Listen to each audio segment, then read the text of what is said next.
First with breaking news. First with new information. Plus, your first alert forecast. 19 News starts now. Spring is here, and you know what that means. The orange barrels are blooming across our highways. It's construction season. Thanks for joining us. I'm Brian Duffy. Nikki is off today. Starting today, there are some major highway ramp closures. First at 4, Brittany Weir has been checking this out for us all day. She has our story. Starting on Monday, 2 on-ramps in the Cleveland area are shut down, and drivers could feel the impact for weeks. On I-90, the West 117th Street entrance ramp to I-90 eastbound is now closed. The second closure hits I-480. The Ridge Road entrance ramp to I-480 westbound is also shut down.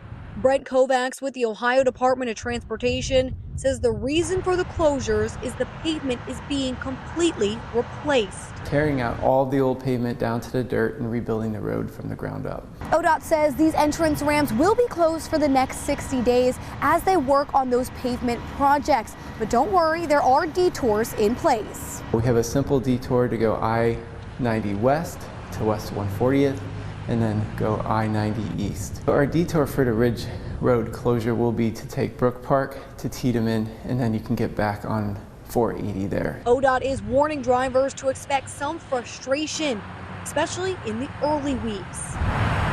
Anytime we close a road, street, anything like that, the first couple weeks of that closure are the most challenging for motorists as they figure out their detour route that they like to take. The I-90 project alone carries a price tag of $173 million. The Ridge Road ramp replacement comes in at $1.8 million. ODOT is asking drivers to be patient and safe around work zones. Please just move over, slow down for any vehicle with flashing lights. We want to make this a safe construction season for everyone. In Cleveland, Brittany Weir, 19 News. Now your 19 First Alert forecast. Certified most accurate since 2004. All right, it has been a little bit of a beautiful day across some of our northern zones. Maybe some folks across some of our southern areas may not necessarily agree because you've been dodging a few of those showers and you're also dealing with some of the cooler temperatures. Don't worry, we will get rid of this rain chance here as we get into the day tomorrow, but unfortunately we have to trade it in for a few flurries as we head into the overnight as much colder temperatures settle in. Good news for us, just one day and then we're back to warmer weather on the forecast, especially as we look ahead towards the middle and end of this next week. Live look from our Stark State camera in Akron. You can certainly see some of those darker clouds, as I was mentioning, with some of those hit or miss showers that have been really developing all across Northeast Ohio today. Good news is they're brief downpours and then they really start to quickly move out. The problem is there's so many of them across the area that you may want to keep some of that rain gear with you if you're going to be out and about this afternoon and evening. I'll walk you through the end of the rain and those snow chances for tonight in just a bit. President Trump is threatening to dramatically escalate the conflict in Iran. That and a U.S. service member, the second one, was rescued after his F-15 was shot down. Lee Waldman with our story. President Donald Trump calling a proposal for a 45-day ceasefire with Iran, quote, significant, though he has not signed off on it. We're doing unbelievably well, well at a level that nobody's ever seen before. The entire country can be taken out in one night, and that night might be tomorrow night. Trump on Easter Sunday made an expletive-laden threat to strike Iranian power plants and bridges if the Strait of Hormuz remains closed. Iran has rejected the ceasefire deal proposed by other countries, saying negotiation in no way involves an ultimatum, a crime, or a threat to commit war crimes. Iran wants to hold on to its high-value cards. Number one, Strait of Hormuz closure, and number two, almost 1,000 pounds of enriched uranium. Israel says it struck key petrochemical complexes in Iran. Now, both facilities, which together account for roughly 85% of Iran's petrochemical exports, have been disabled and are not operational. Meanwhile, we are learning that both U.S. airmen whose F-15 was down Friday over Iran are doing well and recovering from their injuries following the crash, according to Trump. One crew member was rescued shortly after. The second was rescued days later in a high-stakes operation. Engaged the enemy, rescued the stranded officer, destroyed all threats, and exited Iranian territory while taking no casualties of any kind. Emily Waldman reporting. Price of gas continues to go up. A gallon of gas now costs 38% more than before the war with Iran began. Crossed the $4 mark last week, the first time reaching that mark since 2022. Here's a look at the prices. The national average is $4.12. Here in Ohio, the average is $3.75. Now your 19 First Alert traffic update.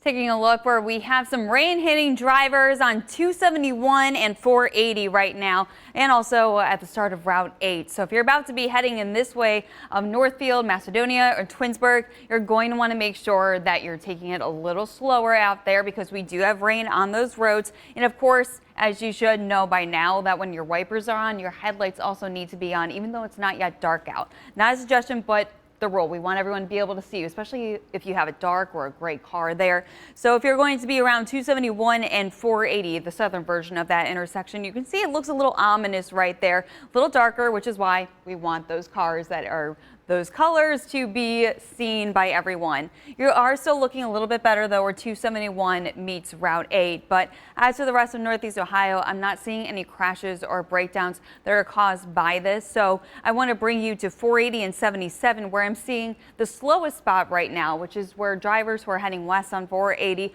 just after Transportation Boulevard are seeing the usual slowdowns as they're passing 77. But that's not going to be tacking on any more than a couple extra minutes to your drive. So I'll be keeping my eye on areas like that and let you know what's going to be getting in the way of your commute in my First Alert traffic updates.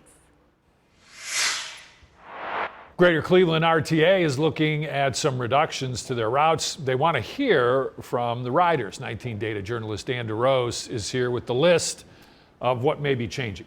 Not a huge list, but put yourself in the shoes of somebody who takes a bus, takes one of these buses, and then you'll see why it matters. I want to point this out. These are proposed changes, and there is a way for you to get your voice heard. We're going to get to that in a second. Let's look at some of the changes. Bus number 78, West 117th and Epirus. And some of these aren't, massive changes. Instead of every 15 minutes, it's going to pick up every 30 minutes. Instead of every 30 minutes, it's every 60 minutes for bus number 86. That's the Rocky River Drive to Bagley. Next up, bus number 3 on Superior, every 15 minutes to every 30 minutes. Bus 10, East 105th to Lakeshore from 15 to 30. And then we start talking about just complete their discontinued routes. The B line trolley, they're looking to nix that. 19B Broadway, what they call the Fargo branch, that's going to be cut. And then the waterfront line, except for special events, and they use that for things like the Browns game events at the stadium. There is a chance, and they do want to hear from you. We reached out to the director of RTA to get his explanation as to why they're looking at these changes and if there could be a fare increase coming. He did not get back to us today. They are going to have these open meetings, April 13th at 7, April 15th at noon, and April 16th at 10 a.m. If you can't attend one of these, you can also just go to their website and fill out a little form there with your comment on which one of these routes may impact you the most. Brian? All right, Dan, thank you. Hey, listen up to this. A time change for tomorrow's Guardians game against the Royals. The game time is being moved up considerably due to the fact that it's going to be really cold. First pitch will now be at 1:10 instead of 6:10. Big difference there. So from 6:10 to 1:10, gates will open at noon. Fans who have tickets but can't make it because maybe they've got to work or they've got to be somewhere else will be able to exchange their tickets in their My Tickets account for one of 50 designated games. So you've got a lot of options there at least. Tickets must be exchanged by April 7th. All right, you can watch the Cavs game Wednesday against the Hawks on Cleveland's 43 on The Rock. Pregame starts at 6:30 p.m. and tip-off is at 7. This game has some big-time playoff seeding implications. The Hawks are on fire. Our live coverage will begin on 19 News at 3, live from Rocket Arena. Cavs, by the way, in Memphis tonight. Well, and once we get to Wednesday, temperatures look a lot better too. So you can get downtown, enjoy maybe some dinner downtown before you head to the game, whatever the case may be, because we'll actually be seeing more seasonable temperatures for this time of the year. Not quite the chill that's been in the air yesterday as well as today. Even despite some of this cooler air, we've had some scattered showers across the area. Very random in terms of where some of these showers have been popping up, and that is expected to continue as we go through the next few hours while we're dealing with some of these cooler temperatures. Air temperature right now in downtown Cleveland, 48 degrees. So if you're getting ready to come downtown for the Guardians game later this evening, keep in mind it feels more like it's 43. So that's that wind chill factored in as we're dealing with some stronger winds that are going to be moving in tonight as well. Winds have been gusting upwards of 30, even 40 miles per hour over the last hour or so. And that's only going to continue as we head into the rest of tonight. So yes, temperature wise, we'll stay into the 40s through game time. But do remember that when you factor in the wind chill, it's going to feel more so like we're sitting into the 30s headed into this evening. Then overnight tonight, temperatures will eventually drop into the 20s. Few snow showers possible. Again, this is not going to be something that's going to have a huge impact for you headed into tomorrow morning's commute time. It's just going to be a few flurries, I think, dancing through our sky with temperatures tomorrow staying into the 30s. Right now, the Artemis II mission astronauts are making their way around the far side of the moon, getting a glimpse of the lunar surface that no one has ever seen before. This happening as the crew will also set a record for the farthest distance any human has been from Earth. They've already done that. Michael Yoshida joins us live with more. Michael. Hello, Artemis II. This is Apollo astronaut Jim Lovell. Welcome to my old neighborhood. On day 6 of their mission, the crew of Artemis II waking up to a recording from recently deceased Apollo 13 astronaut Jim Lovell. I'm proud to pass that torch on to you as you swing around the moon and lay the groundwork for missions to Mars.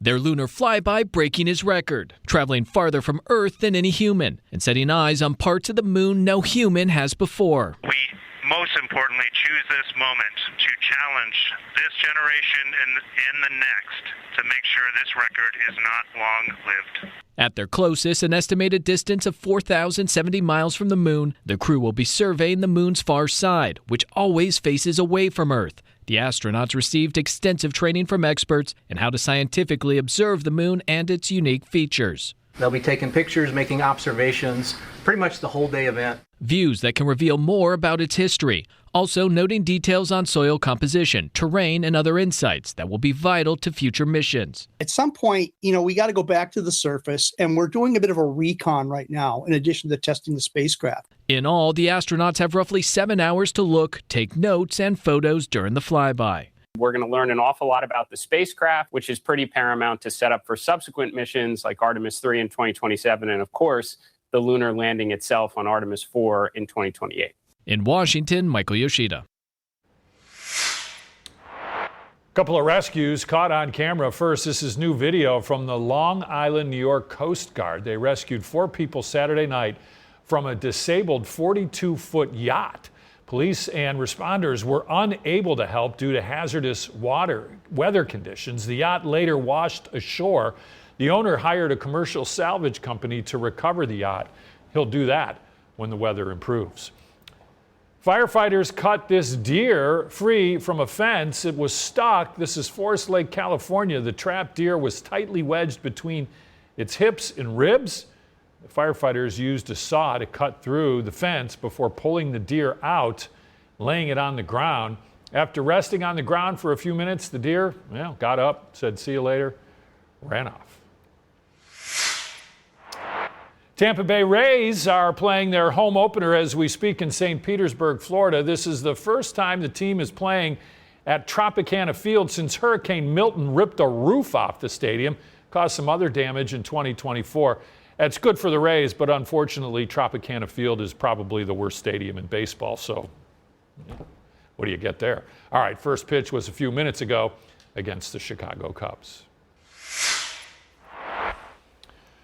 Now, your top 4 at 4. Iran rejected a 45-day ceasefire proposal and said it wants a permanent end to the war instead. That comes even as Israel attacked a major gas field. Today, President Trump stepped up his threats against Iran.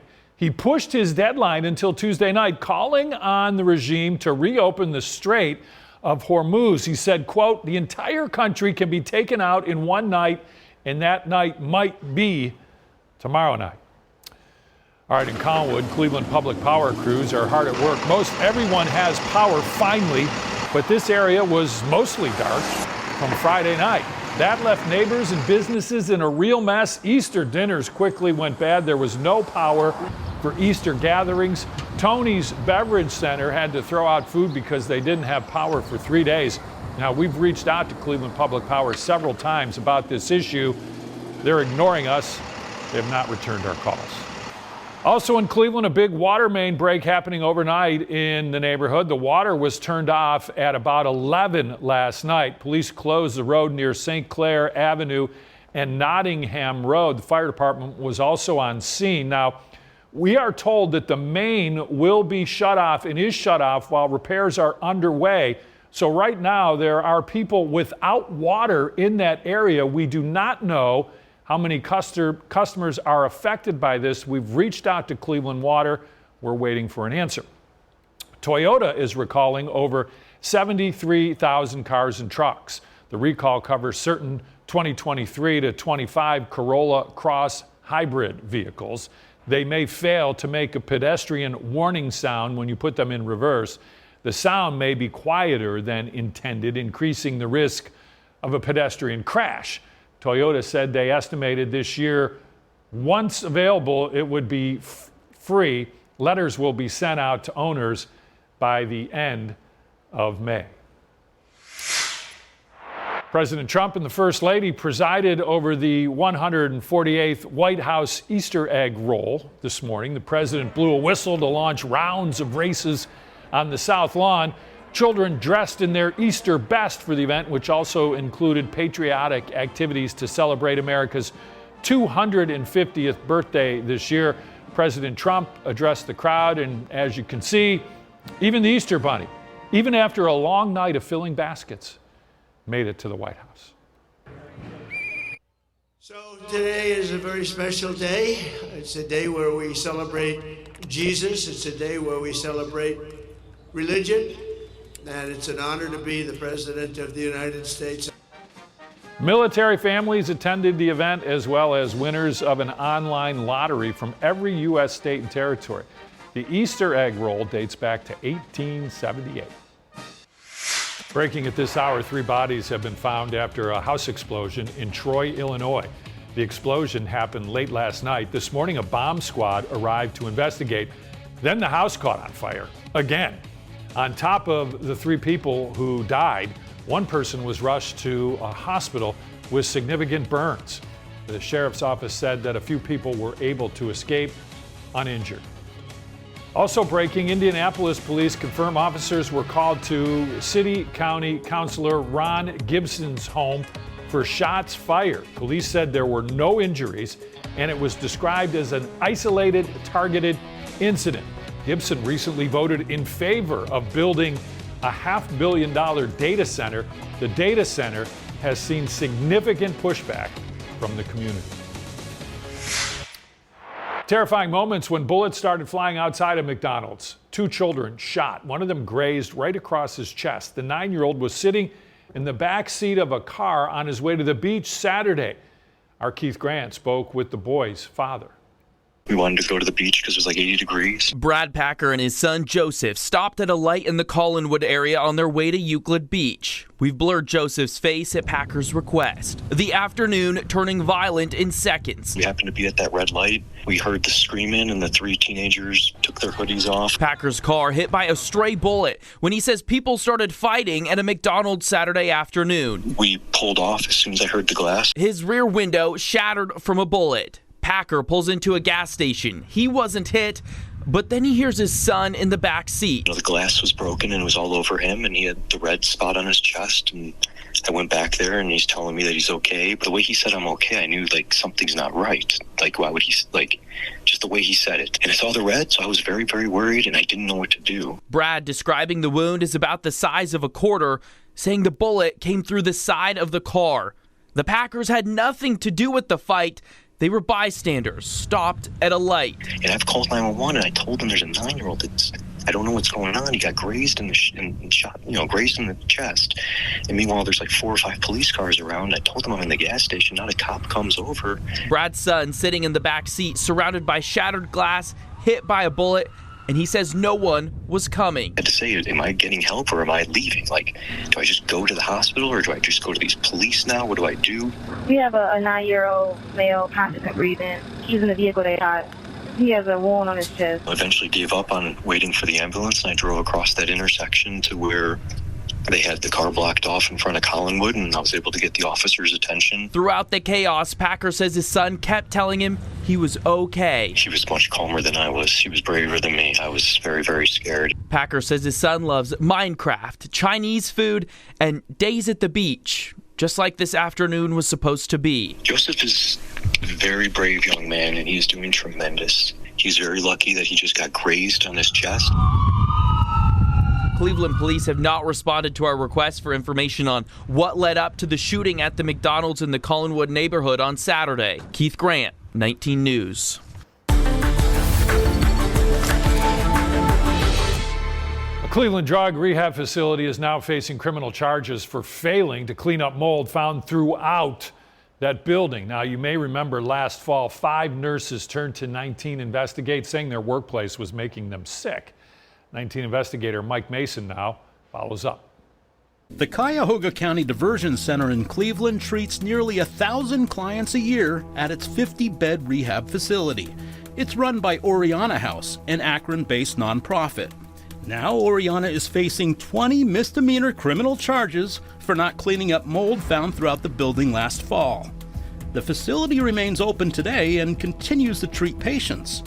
Cleveland's Department of Public Health says Oriana violated Section 203 of the city's nuisance abatement code. Under that code, Oriana allegedly failed to remove the mold, so the city can now hire someone to clean it up and make them pay for the cost. The health department found the mold during an inspection last August. Nurses who work there say that mold is what made them sick. And I started to get really lightheaded. I was convinced that it was something in the building that was making me ill. Between 2024 and now, the county has allocated nearly $17 million in opioid settlement funds to the diversion center and over $600,000 in taxpayer money to Oriana, the company that runs it. In the past 2 years, the Cleveland municipal courts have given Oriana over $2 million for pretrial services, but 5 nurses say they're the ones who paid the price. Kind of mysterious pneumonia in both of my lungs. Suspecting mold was the cause, the nurses started documenting it in September of last year. They collected cultures and used their cell phones to capture areas showing signs of mold and moisture. I also recorded the ceiling where you can see like black spots up there, even in the supply room. Nurses say those black spots are mold growing behind those missing ceiling tiles. Here's the timeline. In July of last year, Oriana hired a company to test 5 rooms. Those results showed mold levels were safe. 1 month later, the city conducted its own inspection and found mold throughout the building. Oriana was given 10 days to clean it up. The city later extended that deadline to December, but a final inspection found the mold was still there, so the city filed criminal charges. We reached out to the city for comment.